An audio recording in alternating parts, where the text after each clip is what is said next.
Cincinnati's false alarm problems cost taxpayers millions wasted when officers have to leave patrol beats to answer alarm calls that should have never happened. We're about to show you the city's worst violators.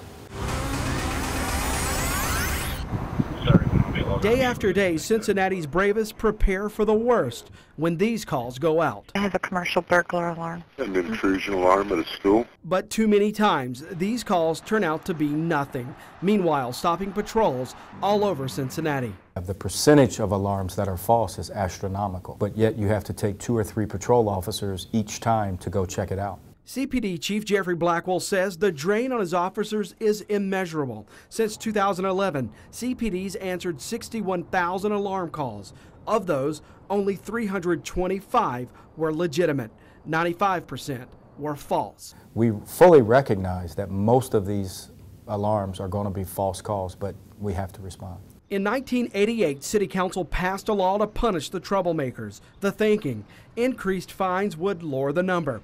The law hasn't stopped the problem. Since 2011, CPD records show no decrease in false alarms. The city's top violator, Cincinnati Public Schools. How bad is the false alarm problem with Cincinnati Public Schools? Well, we're concerned about false alarms. We don't want to overreact. We don't want to say nobody can come to our schools and offices after hours. Police records show since 2011, 3,500 false alarms at CPS schools. That's more than a dozen false alarms each week. Is CPS aware of the burden this is causing to Cincinnati taxpayers and this police department? But I can assure you, it is on our radar, and we're working very hard to bring these numbers down.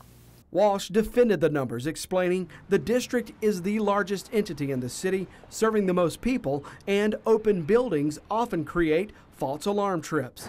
Police records show the second highest violator, PNC banks and ATMs. Alarm data showed since 2011, CPD answered 900 false alarms at PNC locations across the city, the highest from this Vernon Place location. It racked up 71 calls in the last 4 years. This Glenway Avenue branch racked up 38 calls in the last 2. If there's anyone with PNC who'd like to talk about this. We're getting in touch. Okay. Or like, well, you don't need to touch.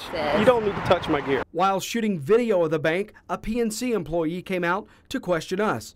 Then a 911 call brought 2 CPD officers from across the street. I have something that says Channel 19 on the back. If you all would like to talk to us about the false alarms, that's why we're here. The banker never answered our questions. PNC later sent a statement explaining the company won't discuss security, but the bank made changes to its alarm processes in March. The third highest violator is CPD's own impound lot.